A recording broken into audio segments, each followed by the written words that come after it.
Elza Soares is known to be the immortal diva of Brazilian music. At 81 years old, she is still creating music and advocating for issues that have remained fundamental to her music throughout time. Elza was born in 1937 to a poor family that lived in Moça Bonita, a favela of Rio de Janeiro. At just 12 years old, Elza was forcibly married by her father, and shortly thereafter gave birth to her first child. As time went on, Elza would have 6 children, 2 of which would die tragically and serve as major inspirations for her music. In addition, she would marry a famous Brazilian soccer player named Garrincha.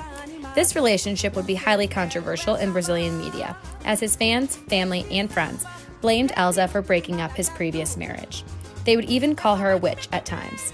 But Elza was extremely passionate about her relationship with him. When he died, she was absolutely devastated, even though they were separated at the time. We found that all of these life experiences would be critical in developing major themes within her music. Most importantly, advocacy for oppressed women in Brazil and expression of countercultural ideas.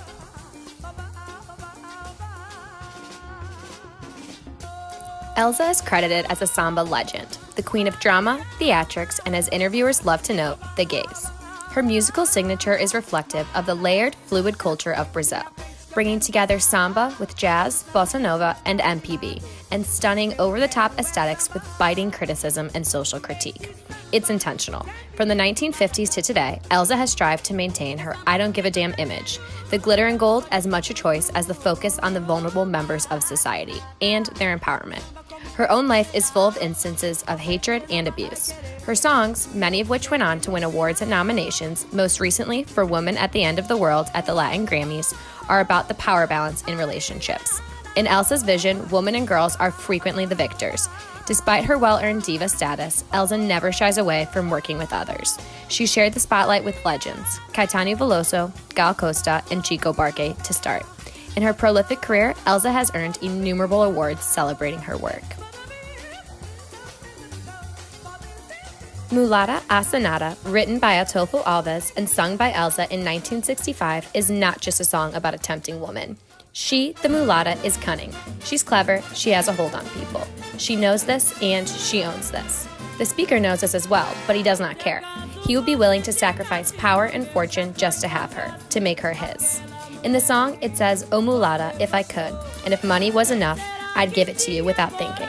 This land, this sky, this sea." In Brazil, women do not have the options they should. They are supposed to be good wives who stay at home, the Amelias, or as Elza sings, a hussy. The mulata is a hussy, but she is not powerless. Her power comes from a place of degradation. But the woman in the song is the winner in the end. The man is in pain, he is desperate, and the mulata does not care at all. His burden is not hers. The song Se Acaso Você Chegasse, released in the 1960s, is about Elza and how she can treat a woman better than the typical man. Violence against women in Brazil is very high. Every 2 hours, a woman is killed in domestic violence incidents. Throughout the song, Elza talks about how the woman who already abandoned you, talking to the man, is living in my shack, showing how women in Brazil rather not be with the men who are dreadful. Elza shows how women empowerment throughout her songs and expresses how women do not need a man to survive. She explains how women can take care of women and empower each other. The song A Mulher do Fim do Mundo, released in 2015, is about how Elza has been through much pain and suffering, yet still rises from the ashes. She talks about how she will sing to the end, which is very important because it shows her compassion for music, especially samba, and her own music. She says, "I am, and I'm going to the end singing," to express how she feels about music. Elza expresses her feelings of empowerment and passion throughout this song to show how women can stand up for themselves and be heard. The overall message of this song is to not give up even when life around you is ending. Elza's most recent album, Deus a Mulher, translated as God is a Woman, has been seen as a continuation of Woman at the End of the World. Similarly, in this album, she tackles issues such as gender roles, modern-day media consumption, racism, and religion. A review article describes the album by saying, "Religion, decolonization, sexuality, domestic violence, corruption, the veteran diva of the show spares no prisoners and speaks out loud on the album and on the stage to represent the voices of the oppressed at an age when her contemporaries tend to be more discreet."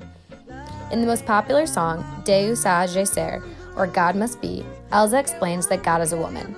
God is a woman because God is a creator, and God is a mother. Without mothers, the world would have no life. There would be no humans and no men. As God creates life, so do women. In this way, God must be a woman. In addition to this, Elza talks about God's womanhood in the context of poetry and rhymes. She says, God is mom in all female sciences, the poetry, the rhymes. She is relating God to woman in the way of physical creation as well as mental creation, like poetry. Towards the end of the song, Elza also says, God is a woman because God will understand. To me, this is the most powerful lyric throughout the entire song. In just 8 simple words, Elza is exposing the complex misogyny present in Brazil. She expresses that women understand and specifically understand the feeling of oppression. Overall, we found the life of Elza Soares to be extremely fascinating. At over 80 years old, she's still facing one of the most prominent cultural problems in Brazil, head-on, and has become a figure for feminism and countercultural ideas. In a way, Elza has re-emerged ideals from Tropicalia that are extremely necessary for Brazilian society today.